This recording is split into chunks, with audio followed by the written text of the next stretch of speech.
I'm going to show you how to use Photopea, the online free image editor, to edit basic photographs, in this case portrait photographs. I have already gone through my SD card and identified and renamed all of the images that I want to spend time editing, or that I think are good images, base images to start with. Now that I've done that, I'm going to go into the free editor Photopea at photopea.com. I'm going to open a pre-existing image, one that needs a little bit of work.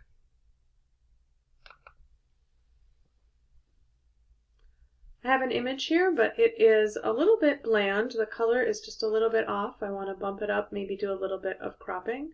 So this will be a perfect image to work on editing.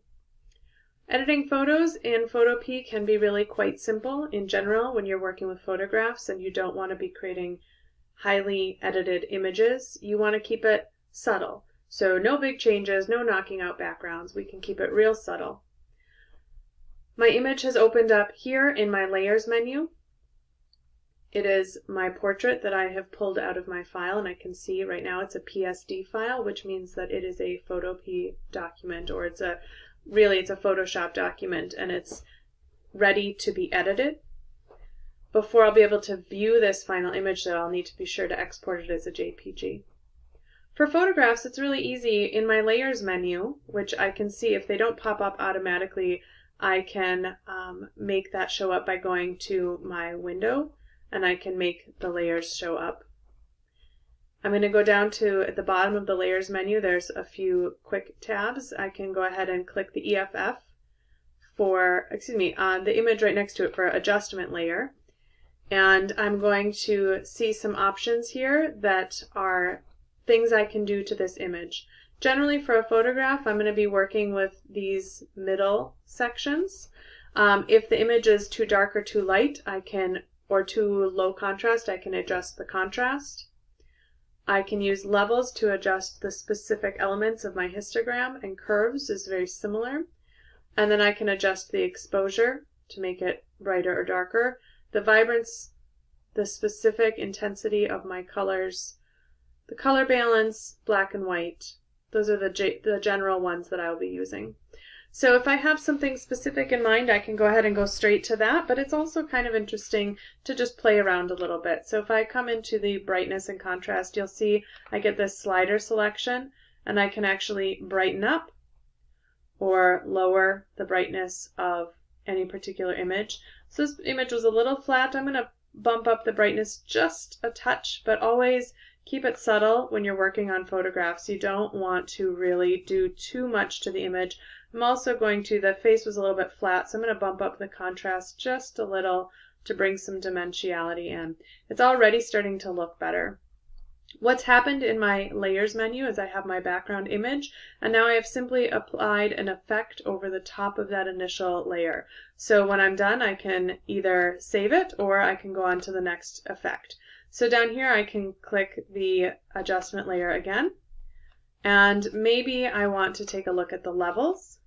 And you'll see that you get a histogram, and the histogram allows you to adjust the range of light to dark and the effect of light of each layer of light to dark. So there I can adjust what the full range of light to dark is, and then I can actually adjust the midtones, the shadows, or the light tones. So you can see that's starting to bring in some nice depth to my image as I play around with my histogram just a little bit. And I can continue to stack layers until I have the image that I want. If I want to bump up the color balance just a little bit, so if I feel like the color is maybe a little washed out or too cool, I can increase the warm tones. Again, working very subtly. If an image is already too warm, I could increase the cool tones, or I could lower the warm tones, and I can actually start to see the colors change just a little. So I'm going to bump up just a hair. I'm going to bump up the warm tones in this image, and you can see the grass back here has gotten a little bit oranger, a little bit more warm, little more golden. And then the face has also warmed up just a little bit, which is really nice in this image that's got a lot of cools with the black and the grays and the greens and the blues behind. If I ever get to a level that I am not sure if I like it, I can always, on that layer, I can always hide the effect. So you might be able to see it's a real subtle, but there's just a little bit of a warming tone in that image. And if I decide I don't like a layer altogether, I can simply right click on that effect and I can delete that particular effect. If I get the image so that it's just how I want it and I'm ready to save, I need to go to File, Export As, and because we're working with photographs, JPG is an excellent file format to save as. So I'm going to export as a JPG. I always like to bump up the quality. These are really big images, so I can see if I change to inches, I can see just how big these images are. They are quite big. I could rescale the image before I export it if I were concerned about that. I'm going to go ahead and save this full-size image as it is though. And now it has been downloaded into my computer, and I can stash it in my file saving system, and I can get my edited and my pre-edited image. I can also see the difference by simply turning off the layers. So this is the image I started with. This is the image I'm ending with, and you can see that those edits have created a richer, warmer, a little bit more contrast image. It looks really strong.